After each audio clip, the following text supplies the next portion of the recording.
Hi everyone. Well, this is how we're going to do this. I'm going to do a recipe and then you can watch me do the recipe. You can also do it at home later because the recipes will be posted on It's Learning. And then there's a sheet with a few questions on it that you answer. Turn that sheet in to me and I'll give you some credit. I miss you guys. I know we're going to be out of school for a bit, so I really want you to keep up with your cooking, so try to cook some at home too. Today we're going to make Irish bread because tomorrow I'm going to have my family over for St. Patrick's Day. Not a lot of them, don't worry. And we're not going to be real close together. So anyways, I'm going to cook the corned beef and cabbage, and you're going to see that one up there too. But this is the Irish bread. This is my mother's recipe. She always made this until I learned how to make it, and then she made me make it. So let's start. In this bowl, I have 5 cups of flour, and this is a half a cup of shortening.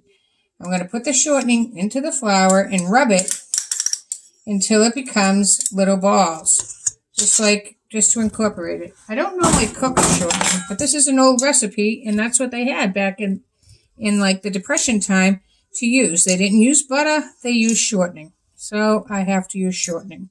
I did try before to use butter, but it didn't hold up the way it normally does, so I had to go back to shortening. So you just rub it like this, and it all gets incorporated in to make little balls. So this is Irish soda bread, and most soda bread is known. The Irish are known for their soda bread, but really Irish bread did not originate in Ireland. The first people to use soda to leaven, which is that's what we're going to use. We're going to use baking soda to make it rise instead of yeast. This is a quick form, and baking soda reacts right when you put in the moisture. So the first people to use any type of soda were the American Indians. They used the ashes from their wood burning, and they reacted with liquid, and they actually made their bread rise. So that was the first form of this, of bread using this. Now this is a little messy. I do have gloves here, but the next part is even messier. So we did this into the shortening. Then we're going to add this is the baking soda, the caraway seeds, which are right here. Okay, these are caraway seeds. The carrots and the salt. We're going to add all that into this. And these raisins, which I have been soaking in water. When you soak raisins in water, they plump. They get plump. And my raisins you do have to soak raisins in water for this because I like plump raisins in this bread. And it's 1.5 cups, so that's a lot of raisins. But my raisins were kind of old, so I kind of soaked them for a while. All right, we're going to combine all this.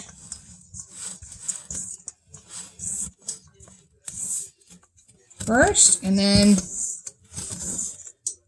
the next is the egg and the soured milk. Now, the way I made sour milk was I put a blob of vinegar. I just went 1. Okay, I'm going to put the sugar in now, too. Sure, it's sweet. My family won't eat it if it's not sweet. Actually, I don't even know who in my family eats this other than my mother, and she's no longer here. But you know what? She needs to be present with us on this holiday. It's her holiday, so I decided to make it.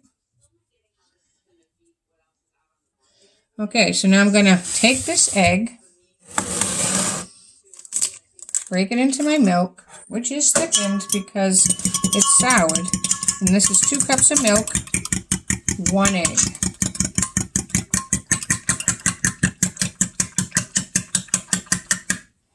I mix it around, and I'm going to put on my gloves this time because this is going to get messy. There's a few things I want to do. I prepared the pans already. These are just, metal pie pans, and I sprayed them with Pam, and then I put a little flour in them so it doesn't stick. Okay, put on my gloves. I'm going to pour my mixture into this. This is my sink where you see me putting these, so don't think I'm just dumping them anywhere. And I will do all my own cleanup. So I'm trying to use one hand, and I'm incorporating the milk into my dry mixture to make it wet, to make this soda bread. Now, by adding the milk, I also activated the baking soda. So that means it's already started to work, so I have to work kind of quickly because I do not want to let my loaves go flat.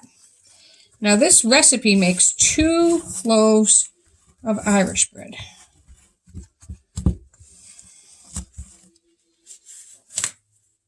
Yep, I just ripped the glove.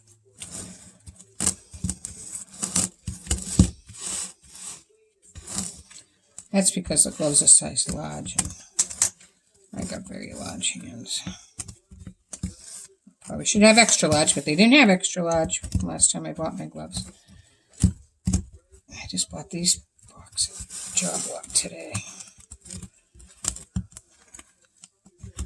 Alright, so here we go. So this is what it looks like. It just kind of looks like a mess. You take half of it, you put it in the first pan.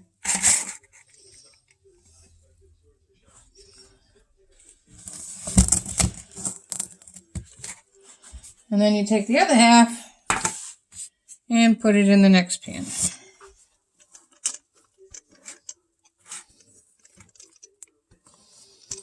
Now, I used to make tons of this when my family was all alive. My uncles, my friends' parents, they all loved it. Their coffee. It's very dry. Yes, me. I sometimes would eat it with a cup of tea if I toasted it, but it's really not my favorite. So, you spread it around in your pan like this, because it is a round loaf of bread.